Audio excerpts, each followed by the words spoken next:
कैसे हो आप सब। स्वागत है एक बार फिर से आप सभी का आपके अपने YouTube channel knowledge for destination पर। गाइस, कच्चे कर्मचारी हरियाणा से जुड़ी गाइस बड़ी अपडेट आई है, क्योंकि हरियाणा में चुनाव आचार संहिता जो वो लागू हो गई है। क्योंकि हरियाणा में विधानसभा चुनाव है जो वो होने वाले हैं 1 अक्टूबर को। तो उसी के रिगार्डिंग ही गाइज यहाँ पे काफ़ी मैसेज है जो वायरल हो रहे हैं। आप सभी को मालूम है कि जो कच्चे कर्मचारियों के लिए जॉब सिक्योरिटी एक्ट है जो वो लाया गया था, उसे अभी तक विधानसभा सत्र में पारित नहीं किया गया था, जिससे कच्चे कर्मचारियों में काफ़ी मायूसी है जो वो छा गई थी। तो उसी को लेकर ही गाइज यहाँ पे सरकार है जो इतिहास में पहली बार ऐसा काम करने जा रही है कि चुनाव आचार संहिता में बुलाया जाएगा विधानसभा सत्र, जैसे कि अपडेट मिली है। और गाइज यहाँ पे अगर ऐसा हुआ तो जो कच्चे कर्मचारियों का जॉब सिक्योरिटी एक्ट है उस पर लग सकती है मोहर। इसके अलावा गाइज यहाँ पे 2-4 और अध्यादेश है जिन पर विधानसभा सत्र में चर्चा हो सकती है। तो कहाँ से गाइज ये अपडेट आई है, अगर गाइज ऐसा होता है तो कच्चे कर्मचारियों के लिए इससे बड़ी खुशखबरी और कुछ नहीं हो सकती है। तो गाइज यहाँ पे देखो कि ये आखिर ये अपडेट है जो वो कहाँ से आई है। तो ये आप देख सकते हो कि ये जो मैसेज है वो काफ़ी जगह है जो वायरल हो रहा है, व्हाट्सएप पर भी और फेसबुक पर भी ये मैसेज है जो वायरल हो रहे हैं। यहाँ पे देख सकते हो कि सभी बुद्धिजीवी साथियों का संदेह आज दूर हो सकता है। अज्ञात सूत्रों से पता चला कि हरियाणा के इतिहास में पहली बार ऐसा होने जा रहा है कि चुनाव की घोषणा होने के बाद विधानसभा सत्र आज दिनांक 17/8/2024 को प्रातः 9 बजे बुलाया जाएगा, जिसमें लगभग 5 अध्यादेशों पर कैबिनेट की मोहर है जो लग सकती है, जिसमें एक आपका कच्चे कर्मचारियों वाला जो जॉब एक्ट है वो भी बताया जा रहा है। तो सभी साथियों को सूचनार्थ हेतु। तो गाइज वहीं पर गाइज यहाँ पे अखबार में भी बहुत बड़ी अपडेट आई है कि सुबह 10 बजे होगी मंत्रिमंडल की बैठक, विधानसभा सत्र बुलाने पर होगा मंथन, दिन भर काम निपटाने में जुटे रहे मुख्यमंत्री व मंत्री। तो गाइज यहाँ पे आखिरकार हरियाणा प्रदेश में विधानसभा चुनाव की तारीखों का ऐलान कर जहां देश के चुनाव आयोग ने अचानक ही चौंका दिया है, वहीं सूबे में विधानसभा चुनाव की उल्टी गिनती जो शुरू हो गई है। इस क्रम में मुख्यमंत्री जहां दिन भर अपने कार्यक्रमों को निपटाने में व्यस्त रहे, वहीं देर शाम उन्होंने चंडीगढ़ स्थित अपने सरकारी आवास पर भी मंत्रिमंडल के साथियों के साथ सियासी माहौल पर घंटों मंथन किया। और इसके ठीक पहले जो शाम को 6 बजे भाजपा विधायकों की अहम बैठक भी चंडीगढ़ सरकारी आवास पर हुई। और बताया जा रहा है कि भाजपा आने वाले वक्त के लिए रणनीति है जो तैयार करने में जुटी है। साथ ही सूबे की नायब सैनी सरकार भाजपा पार्ट 2 की 1 दिवसीय अंतिम सत्र भी बुलाने की तैयारी में है। तो यहाँ पे देखो कहा गया है कि जो अंतिम सत्र है उसको बुलाने की भी तैयारी में है। कुल मिलाकर मंत्री समूह की शनिवार को पूर्व निर्धारित बैठक के कार्यक्रम में कोई बदलाव नहीं किया गया। और माना जा रहा है कि नायब सैनी सरकार चुनावों से ठीक पहले एक दिन का विधानसभा सत्र बुलाकर सदन के अपनी जरूरी कामकाज को निपटाने का काम करेगी।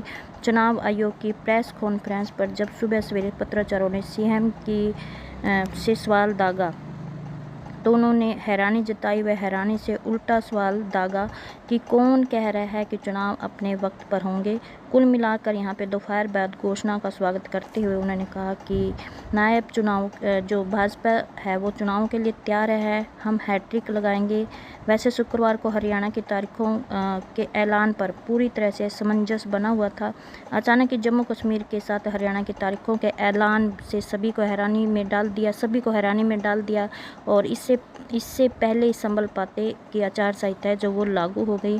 प्रदेश के चुनावों के ऐलान के साथ ही आचार संहिता लागू हो जाने की घोषणा होते ही कई तरह की अफवाहों को भी पंख लग गए, जहां पर 1,20,000 कर्मियों की नौकरी की गारंटी को लेकर तरह तरह की चर्चाएं शुरू की गई। वहीं पर कर्मियों में यह भी बेचैनी व्याप्त हो गई कि जो घोषणाएं की गई हैं अब वो अमल भी होगा उन पर, या फिर ऐसे ही मामला इस तरह से लटक जाएगा। कुल मिलाकर आचार संहिता लग जाने के साथ ही अब एक बार फिर से विकास कार्यों पर ब्रेक और तबादले पोस्टिंग का जो सिलसिला है वो थम जाएगा।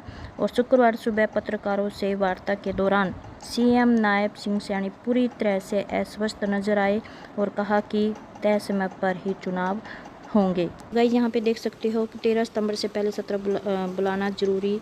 भले ही राज्य में विधानसभा चुनाव का ऐलान हो गया है और साथ ही चुनाव आचार संहिता जो वो लागू हो गई है, उसके बावजूद भी गाइस यहाँ पे राज्य सरकार की ओर से जो विधानसभा का सत्र है वो बुलाने की संभावनाएं हैं। बताया जा रहा है कि 13 सितंबर से पहले ये जो सत्र है ये बुलाया जाएगा। नियमों के हिसाब से मतलब ज़रूरी भी है और वह और बताया जा रहा है कि अगर ऐसा हुआ तो इस तरह का राज्य में पहली बार होगा कि चुनाव घोषित होने के बाद सत्र होगा। और वैसे यह सत्र पहले 13 मार्च को मुख्यमंत्री की ओर से विश्वास मत हासिल करने को लेकर मतलब यह सत्र है जो बुलाया गया था। और नियमों के मुताबिक 6 माह के अंदर अब दूसरा सत्र है वो बुलाया जाना अनिवार्य है। तो दूसरी तरफ राज्यपाल द्वारा प्रस्तावित 5 अध्यादेशों को भी यहाँ पे विधेयक के तौर पर सदन में पारित करवाने के लिए पेश करना होगा। और वैसे तो 15वीं हरियाणा विधानसभा के गठन के लिए अधिसूचना करीब यहाँ पे 3 सप्ताह बाद यहाँ पे 5 सितंबर 2024 को जारी होगी।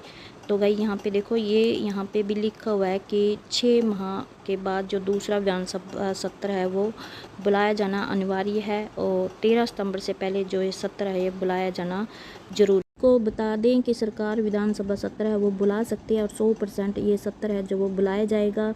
और आप सभी को पता है कि 13 सितंबर को हरियाणा सरकार का कार्यकाल है जो ख़त्म होना था, उससे पहले एक बार ये सत्र है वो बुलाया जाना ज़रूरी है। और ऐसे में जो 5 ऐसे अध्यादेश हैं जिन्हें पारित किया जाएगा, जिसमें से आपका एक है जो वो कच्चे कर्मचारी से रिलेटेड जॉब सिक्योरिटी वाला एक्ट है, उसको यहाँ पे पारित है वो किया जाएगा, यानी कि उसे मंजूरी है जो वो मिल सकती है। तो आप अपनी उम्मीदें हैं वो बनाए रखें। यदि विधानसभा सत्र बुलाया गया तो आपका जो जॉब सिक्योरिटी एक्ट वो ज़रूर पारित होगा। तो जैसे इससे रिलेटेड गाइज कोई भी अपडेट मिलेगी वो आपके साथ शेयर की जाएगी। आई होप आपको ये अपडेट अच्छी लगे। प्लीज़ चैनल को सब्सक्राइब और वीडियो को लाइक कमेंट शेयर करना ना भूलें। धन्यवाद।